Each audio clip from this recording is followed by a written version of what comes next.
Hi guys, welcome to Love and Info with your host, Love. How's everybody doing today? As always, I really much hope so that everybody woke up in a good mood, that everybody's getting theirs, that everybody's doing their thing, that everybody's doing at the most important what they love to do.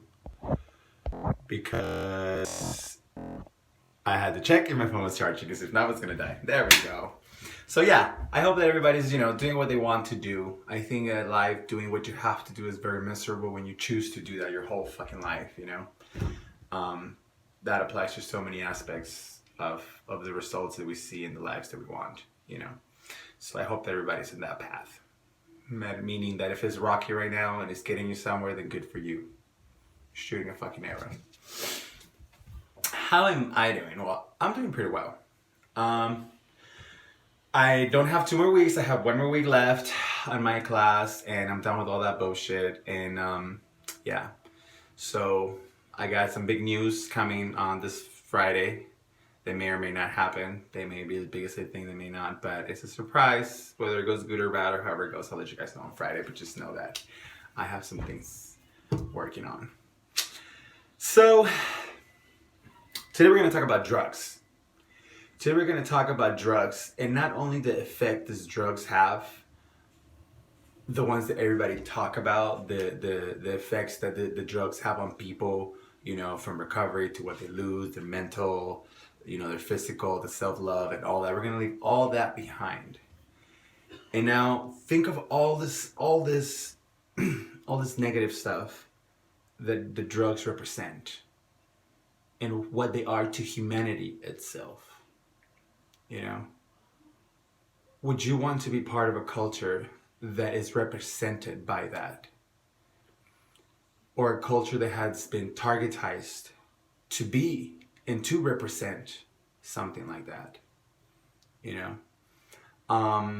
Me as a gay male, I've been a part of it all. I've done the whole 9 fucking yards on the gay world, and I think I have 12 more to run. I ain't scared, and it ain't that much fun at one point. One thing that we have to acknowledge as gays, as a gay tribe right now, is that we are a young culture. We are a young, developing society. Now, when you think of genders, which is male and female, which is what is accepted in society, there's no gay, there's no lesbian, there's just male and female. What adopts them into society is their roles based on their expectations because of their sexual organs. Now, us as a culture and as a tribe, developing to try to be a part of a regular society and to be one to look as equal into this, all of these roles. We are, whether we see it, like it or not, building that. We're building our image, we're building our structure, we're building our politics. We are now part of politics, we are now part of the society, and now we have to be very fucking careful of what we pick to represent us. Now, in the past, I've talked about limited state of mind.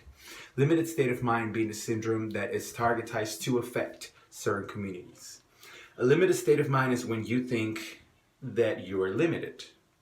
Now, what if there was something like that going on to make gay people assume that because we are gay and to fall into the mental structure that this is a part of our lifestyle because of our sexual orientation? A lot of you right now are sitting there thinking, not me, bitch, not me. Well, I can tell you about 1,000 ways that it is influenced our culture like that. And I'm not saying that is what we represent. But I'm here to break you down what we're doing, what I see in my culture, in my surroundings, in my reality, and how I do think that we're building something that we may not want. We must be alert, because you know how everybody says the United States is one of the youngest countries. We're not no developing country, but we're a baby. We're a big, fat, spoiled fucking baby. Okay. Now, the gay one, we're not a country. We're bigger than that. And we're young. We're not recognized yet. So we're on the spot right now. Why? Because regardless of how ancient our gay practices have gone back to the Romans, to the Indians, to any kind of history of anyone that has any kind of knowledge in history, it's there. It was put down, and we have overdeveloped and underdeveloped in the shade, in the dark, you know. So now we're put on the spotlight. Now everything that we do is going to be pointed out. It is going to be exploded for the negative or for the positive. Okay? Every time we gain a victory, it's going to come out. Every time we don't, it's going to come out. You know? So why do I think that the drugs are affecting and influencing, not affecting the gay community, and by influencing our culture? I grew up gay. I've been gay my whole fucking life. I've always been out of the closet. I've never been one to be in the closet. When I was really young, I was really lucky and blessed. I thank whatever gods might be for this unconquerable fucking soul, man, I tell you. So, coming out, I was always I grew up to be, so going to school, you're the gay boy, right? But outside of school, there's no young kids that are that gay, that are that out there, that are that much, you know, and if they are, they're exposed to what we call a 21 and over kind of lifestyle, you know what I mean? So where's the stepping stone that we're created for the young gay community to come into us? We have the creative side. RuPaul has done amazing on that. Every other drag queen's done amazing on that. You know, supporting gay rights and transgender rights for little gay kids that want to be as fucking flamboyant as they want, and to make them look at something positive and embracing them for that. It's one step. But what else are we doing for these young kids that come from different backgrounds? They're into different stuff. They're looking to explore. We must accept that we're not going to explore the same way as a straight person will.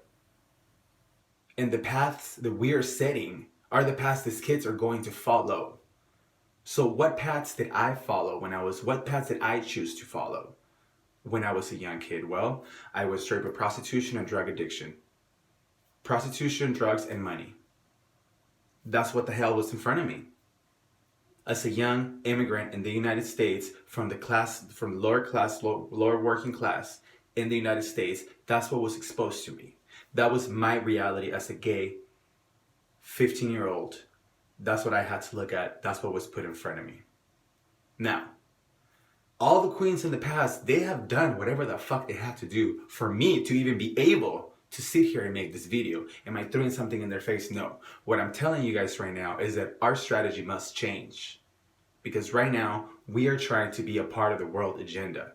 We are trying to be recognized as equal. Therefore, we need to offer something positive, and we need to be very careful about what we let influence our culture. Because that is how, my friends, anything negative can become a life problem and a life cycle. Is by influence, by influencing any kind of culture. And us being, I don't know how many times I have to repeat this. I feel like I'm going in circles with the same thing, But it's true, things like sex work is also a part of the gay world. Being an escort, being a gay escort, it's such fucking crazy world. And it's so big, you know what I mean? And I'm not saying that it's wrong. I'm not saying that it's right. Go do it. Go do it now. If that's what you want to do, I don't regret it. If I got to live my life again, I would live it the exact same motherfucking way. And I would have stopped the same time, the same date, at the same time that I stopped this lifetime. But are we going to let this represent our society? Because when you think of the straight people, and when you think of the gay, of straight people and stuff like that, you don't think of that. You think of leaders, you think of this, you think of that. That is what they have to show for the world. There's not even a comparison to what the gays have done and what the straight people have done. You know what I mean? So we're here sitting, fighting for rights and doing all this stuff. We just need to be the example, you know what I mean? And like I said, I come over here in this motherfucking videos and I talk so much shit. I talk all kinds of shit that I'm not able to do, And you can sit there and you can acknowledge what the fuck I'm saying and what the fuck I've discovered and what the fuck I think is real. Or you can just say that I'm a hypocrite because of all the drugs that I've done and that I'm probably still going to do in my life. But to be aware of a problem and to actually want to be the change to it, it has to start within yourself, and you must talk about it, and we must talk about it, and we must be able as a gay community to help each other and to count on each other, there should be more support for the gay culture that is on drugs. We should support more the gays that are on drugs. We should try to get them out of drugs. We should not look at the whole methamphetamine thing as a gay thing. When people say party and play, they should not automatically think of two gay guys. That's just not right. When people think of poppers, they should not automatically think of gay guys. You know? When people think of male escorts, they shouldn't automatically think of gay guys. That's not what the hell we want. It's part of who we are as individuals and represents our uniqueness. But on this generation, right here, right now, I just think that we all need to come together and show something better. Put some higher expectation into those social roles they're going to be expected for future generations. So we are at a higher level and have no limited state of mind into where we can get in life, whether we are gay or not, you know? It's just about expanding the horizons for the ones ahead, making the right decisions ahead for them, you know? But other than that, I'm really proud of being a gay person in the time that I am. I think that we build so much, and I think that we're such in the right path, and I think we're fucking amazing. I think being gay is a gift. We get to look at life in ways that other people doesn't. You know, back in the time, they used to call it double spirit people, because we were able to do the physical stuff that our bodies will allow us to do, such as give birth or be bigger physically as a male, and to understand the other side too. And that was a blessing, you know. We need to make the world recognize us like that. When